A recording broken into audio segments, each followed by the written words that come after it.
guys, what's going on? Jay the Reporter coming at you once again. Now, yesterday in the game where the Saints were playing, they did come out with the dub, and I also got the cover on the spread, so it turned out to be a good Sunday. Now, granted, I was at work, so I didn't know the details of what happened until I got off work and was able to check my phone. When I checked my phone, I saw that Jameis Winston was completing passes, which could only mean one thing. Drew Brees went down. So I checked it out, saw what was happening, and this does not look good for the New Orleans Saints. Now, they are still more than likely going to win their division. There's a couple of questions that we need to ask right now about this team when it pertains to Drew Brees. 1, how much time is he going to miss?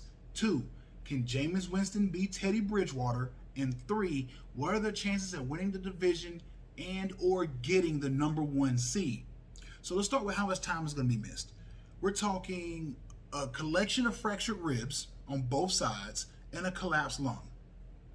You don't really bounce back from that. It takes some time for that collapsed lung to start to get that expansion back. So he'll probably miss what it looks like, since it's so late in the year, maybe the rest of the regular season. Now, given the fact that there's no one outside of Tampa Bay in their division that's even got a stone's throw of a chance to beat them, at this point, it takes us to question number 2.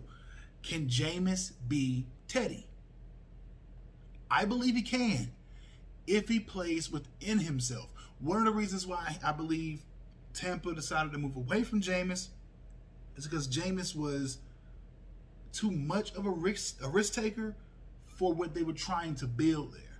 Now, granted, you look at the receivers numbers this year with Tampa, they pale in comparison to what they were last year, but it's easy to do that, to compare them, especially when you're looking at last year. They were down a lot late. They were chucking it up a lot. I mean, 33 touchdowns, great. 30 picks, not so much. So that really doesn't help the situation at all. Now that he's sat behind someone, because he never got a chance to really do that either, sit behind and kind of learn the NFL game. Now he had a chance to sit behind, learn from Drew Brees, see what he sees. Hopefully this could be the education that kind of gets him rolling, and also he's auditioning for the job after he's gone. I know a lot of people are saying Taysom Hill. Taysom Hill is not the guy I want if I'm New Orleans, dropping back, making 20 plus passes in a game. Just not what I'm aiming for. Next up, next question. Can they win the division? And what are the chances at #1? The chances of them getting #1 are quite slim, only because Green Bay is healthy, and they're getting healthy, and they are the current #1. So that kind of takes that out. If you hear any grunting in the background, my son just came home today, so y'all leave that down in the comment section below, and congratulatories and whatnot. Because eventually, once I get a little bit older, he gets a little bit older, he's definitely gonna be sitting in this seat, maybe even beside me. Now, the last little bit of a question: can they still win the division? Currently, they are #1. They hold a 2-game kind of a lead over Tampa. Now, they don't hold a complete 2 games over Tampa, but if they end with the same record, New Orleans gets it. So, combining these 3 things, how much time would be missed? Can Jameis beat Teddy? And do they have a chance to win the division or get the 1? Out of all of these things, I know you don't want to hear it, New Orleans fans. Brees is going to miss time.